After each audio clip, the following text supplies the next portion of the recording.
Sering banget kan kita dengar perdebatan soal Bitcoin. Bakal gantiin rupiah nggak sih? Atau dolar? Tapi, gimana kalau ternyata selama ini kita salah fokus? Nah, ini dia pertanyaan klasiknya. Bitcoin versus dolar. Siapa yang menang? Kayak nonton pertandingan tinju kelas berat aja gitu ya buat nentuin masa depan uang. Tapi, emangnya sesimpel itu? Jawabannya, itu pertanyaan yang salah. Kenapa? Soalnya, kalau kita cuma mikirin ini sebagai duel antar mata uang, kita jadi nggak lihat gambaran besarnya. Ada sesuatu yang jauh lebih fundamental yang lagi terjadi di baliknya. Karena ini tuh bukan soal satu mata uang lawan mata uang lain. Bukan. Ini pertarungan antara dua sistem. Sistem yang pertama, terpusat, ada yang ngontrol. Lawannya, sistem yang tersebar, desentralisasi, nggak ada satu bosnya. Intinya, ini pertarungan ideologi keuangan. Oke, biar jelas, yuk kita bedah satu-satu. Sebelum kita ngerti kenapa alternatif kayak Bitcoin itu bisa muncul, kita mesti paham dulu sistem yang kita pakai tiap hari, sistem uang modern. Kita sekarang ini hidup di zaman uang fiat.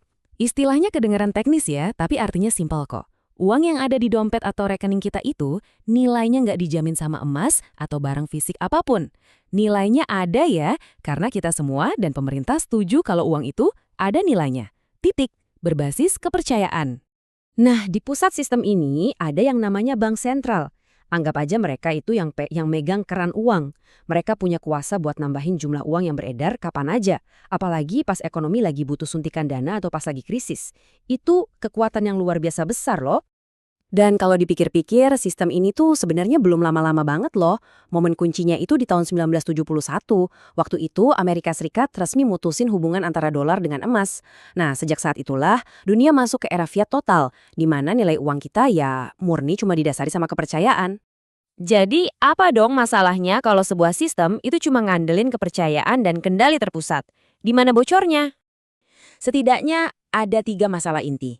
Pertama, kendalinya terpusat, cuma dipegang segelintir orang. Kedua, inflasi. Nah ini yang menarik. Inflasi itu bukan bug tapi fitur. Sistemnya emang dirancang supaya nilai uang kita turun pelan-pelan. Akibatnya, ya yang ketiga ini. Nilai kerja keras dan tabungan kita rasanya kayak menguap terus seiring waktu. Dan ini nyambung ke salah satu konsep ekonomi yang penting banget tapi jarang dibahas, namanya efek Cantillon. Ini kunci buat ngerti kenapa dampak inflasi itu nggak rata buat semua orang. Gini cara kerjanya. Waktu uang baru dicetak, yang pertama kali dapat itu kan institusi-institusi keuangan besar.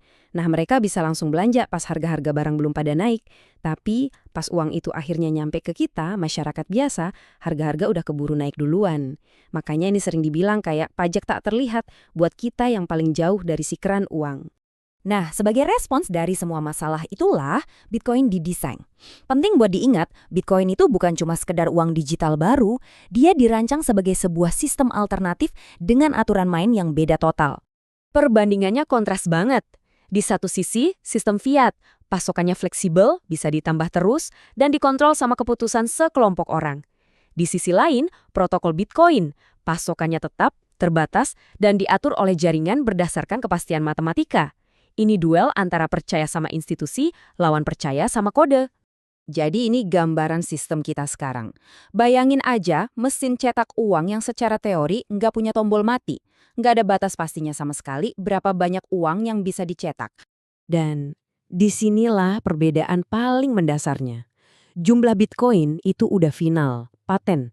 Cuma akan pernah ada 21 juta. Nggak kurang, nggak lebih. Aturan ini udah dikunci di dalam kodenya, nggak bisa ditawar-tawar lagi. Kok bisa? Nah, seperti yang dijelasin di dokumen aslinya, Bitcoin itu sistem peer-to-peer. Artinya, transaksi langsung antar pengguna tanpa perlu perantara kayak bank.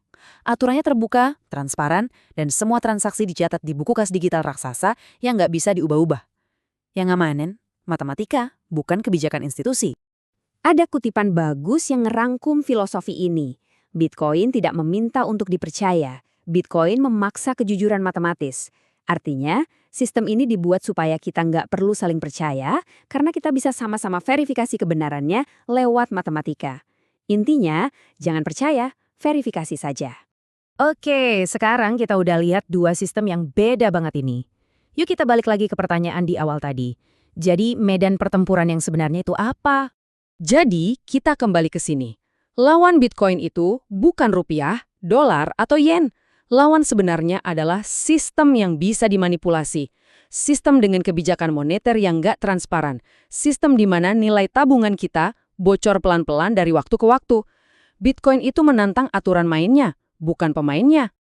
Tapi penting juga buat kita realistis ya, Bitcoin itu bukan solusi instan buat semua masalah dan bukan juga sistem yang sempurna.